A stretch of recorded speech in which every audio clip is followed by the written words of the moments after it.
A daylight heist that shamed a nation.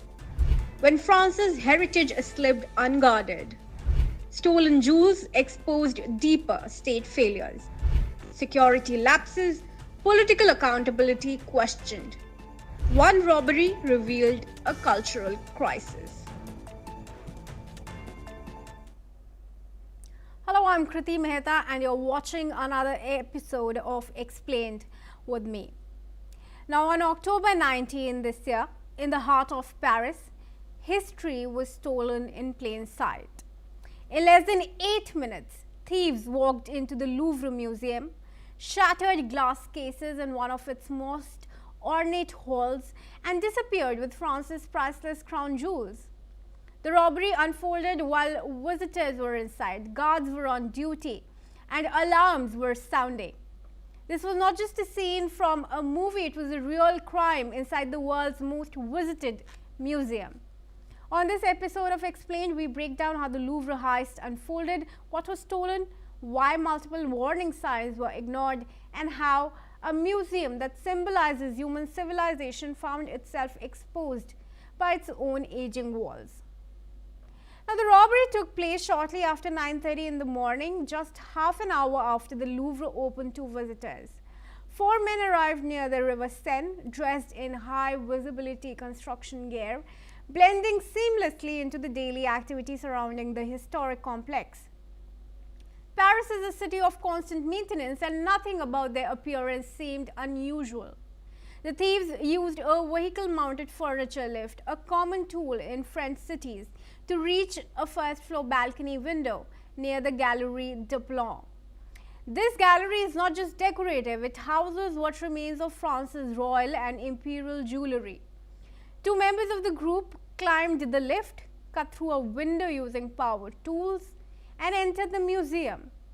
The alarms did activate, but by the time help could respond, the operation was almost over. Inside the gallery, the thieves spent less than 4 minutes. They threatened guards, smashed 2 display cases, and removed carefully selected pieces of the 19th century jewellery. Then they exited the same way they came in, climbed down the lift, and escaped on high-powered scooters waiting outside. The entire operation from entry to exit lasted just under 8 minutes. Now, the stolen jewellery carried enormous historical weight. Among the missing items was an emerald necklace Napoleon Bonaparte gifted to Empress Marie Louise, jewels worn by Queen Marie Amélie and Queen Hortense, and iconic pieces associated with Empress Eugenie, the wife of Napoleon III. Together, they valued approximately 88 million euro. But cultural experts stressed that their historical importance far exceeded any monetary figure. During the escape, 1 crown fell and was recovered nearby, damaged but intact. The rest vanished. Despite multiple arrests and an ongoing investigation internationally being done, the stolen jewels have not been recovered. Experts fear they may already have been dismantled, with precious stones separated and sold individually, making recovery almost impossible. Now, as investigators pieced together the timeline, deeper problems inside the Louvre began to surface. Security audits revealed that nearly 1/3 of nearby rooms had no CCTV coverage. In the very gallery that was targeted, a local alarm system was reportedly not functioning properly. Some surveillance cameras were poorly positioned, while others were missing altogether. Even more troubling were revelations of digital vulnerabilities. A past cybersecurity audit had warned that the Louvre's surveillance systems relied on outdated software and weak protections. At one point, access to parts of the video network was reportedly guarded by a trivial password. While officials declined to confirm whether every recommendation was implemented, the heist made clear that critical gaps remained. These failures did not come out of nowhere. Public audit reports released before the robbery accused the museum of prioritizing high-profile exhibitions and prestige projects over building maintenance and security upgrades. The Louvre attracts millions of visitors every year, yet investment in its aging infrastructure failed to keep pace with its growing global importance. Then just weeks after the heist, another crisis struck. On November 26, a water leak damaged hundreds of books stored in the museum's Egyptian antiquities library. Between 300 and 400 research volumes, some dating back over a century, were affected when an outdated hydraulic system malfunctioned.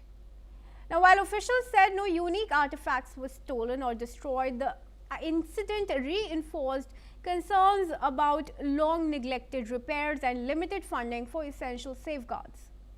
Structural problems added to the pressure. Parts of the museum were forced to close after engineers discovered weakened floor beams. Offices were shut, galleries restricted, and staff warned that visitor safety could no longer be taken for granted. For many employees, the jewel robbery was not an isolated shock, but the breaking point. Now, union leaders described the museum as being in crisis. They cited understaffing, deteriorating conditions, and security vulnerabilities that endangered not just priceless works, but also workers and staffers.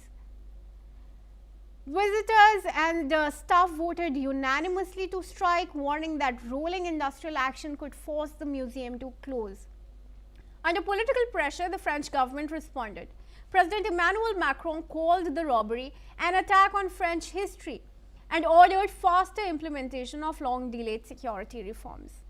Some of the Louvre's most valuable remaining jewels were moved to secure vaults at Bank of France. A massive renovation project estimated at around 800 million euro was revived, promising structural repair and strengthened security across the complex. Let's listen into the comments that were made.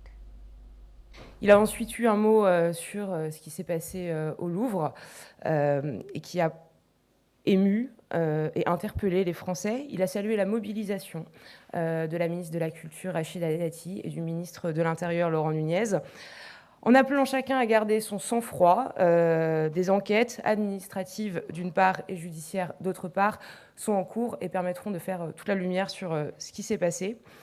Il a par ailleurs indiqué que des mesures de sécurisation du Louvre étaient en cours de déploiement et il a demandé une accélération de ces mesures, proposition d'accélération attendue pour la semaine prochaine.